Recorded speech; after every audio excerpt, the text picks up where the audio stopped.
Assalamualaikum warahmatullahi wabarakatuh.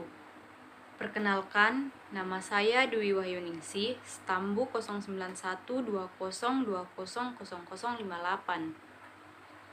Saya dari kelompok 1B frekuensi 2, jurusan Teknik Industri, Fakultas Teknologi Industri, Universitas Muslim Indonesia Makassar angkatan 2020. Dalam laboratorium fisika dasar, terdapat 5 macam percobaan. Nah, salah satunya yaitu percobaan konstanta gaya pegas. Di dalam percobaan konstanta gaya pegas, terdapat 3 tujuan umum. Yang pertama, dapat memahami arti waktu atau periode getaran dan frekuensi getaran atau osilasi. Yang kedua, mengamati pengaruh simpangan dan massa terhadap getaran. Yang ketiga, dapat menentukan nilai-nilai konstanta gaya pegas. Sebelum kita membahas lebih lanjut mengenai konstanta gaya pegas, alangkah lebih baiknya kita mengetahui terlebih dahulu apa itu pegas, apa itu konstanta, dan apa itu gaya. Konstanta itu merupakan besaran yang nilainya tetap. Kemudian gaya itu merupakan tarikan atau dorongan yang terjadi terhadap suatu benda, yang dimana gaya ini dapat mempengaruhi perubahan gerak benda, perubahan posisi benda, dan perubahan bentuk benda. Kemudian pegas ini merupakan benda elastis yang dapat berubah bentuk ketika diberikan gaya. Nah, selain itu, pegas ini juga dapat menyimpan energi terhadap gaya yang telah diberikan kepadanya. Jadi, konstanta gaya pegas adalah suatu ketetapan untuk mengatur batasan kemampuan pertambahan panjang pegas. Kemudian, modulus elastisitas. Modulus elastisitas ini merupakan perbandingan antara tegangan dan regangan, yang dimana tegangan ini akan terjadi apabila pada sebuah benda diberikan gaya pada salah satu ujungnya, sedangkan ujung lainnya ditahan. Sedangkan regangan ini bisa terjadi apabila gaya yang terdapat pada sebuah benda dihilangkan, maka bentuk benda itu akan kembali ke bentuk semula. Nah, adapun hukum yang berlaku dalam percobaan konstanta gaya pegas yaitu hukum Hooke. Hukum Hooke ini berbunyi, sebesarnya gaya yang bekerja pada sebuah benda sebanding dengan pertambahan panjang bendanya. Rumus dari hukum Hooke yaitu F sama dengan K kali delta X, yang dimana F itu merupakan gaya dengan satuan Newton, K merupakan konstanta dengan satuan Newton per meter, dan delta X itu merupakan pertambahan panjang benda dengan satuan meter. Adapun alat dan bahan yang digunakan dalam prosedur percobaan konstanta gaya pegas yaitu ember pemberat, beban pemberat, stopwatch, pegas dalam keadaan statis, dan pegas dalam keadaan dinamis, serta alat peraga konstanta gaya pegas itu sendiri. Kemudian, prosedur percobaan konstanta gaya pegas itu terbagi menjadi dua, yaitu ada yang dalam keadaan statis dan ada yang dalam keadaan dinamis.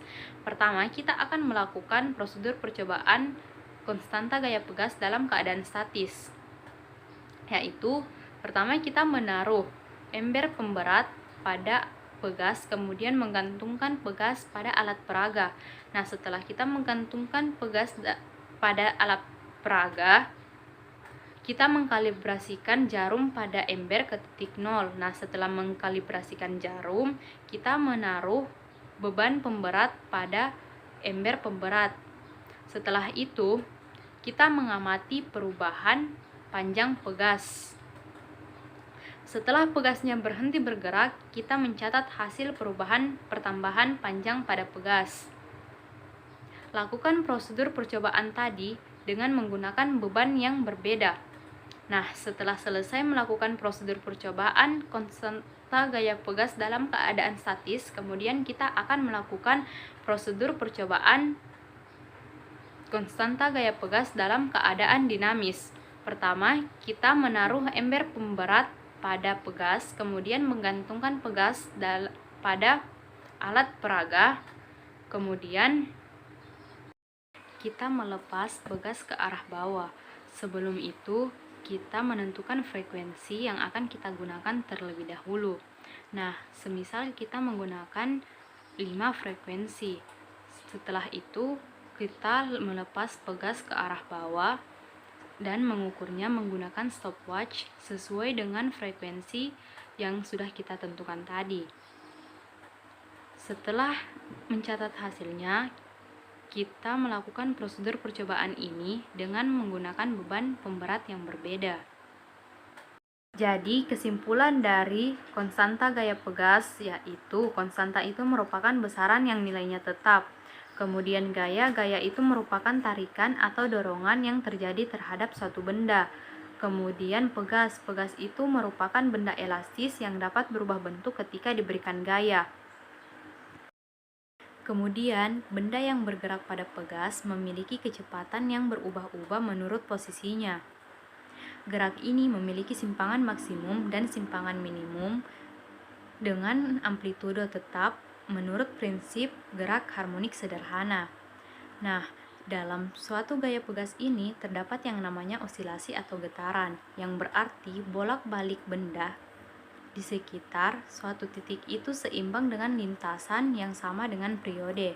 Periode ini merupakan waktu yang dibutuhkan dalam satu getaran, sedangkan frekuensi itu merupakan banyaknya getaran yang dibutuhkan dalam satu waktu. Adapun hukum yang menjadi acuan pada percobaan ini yaitu hukum Hooke.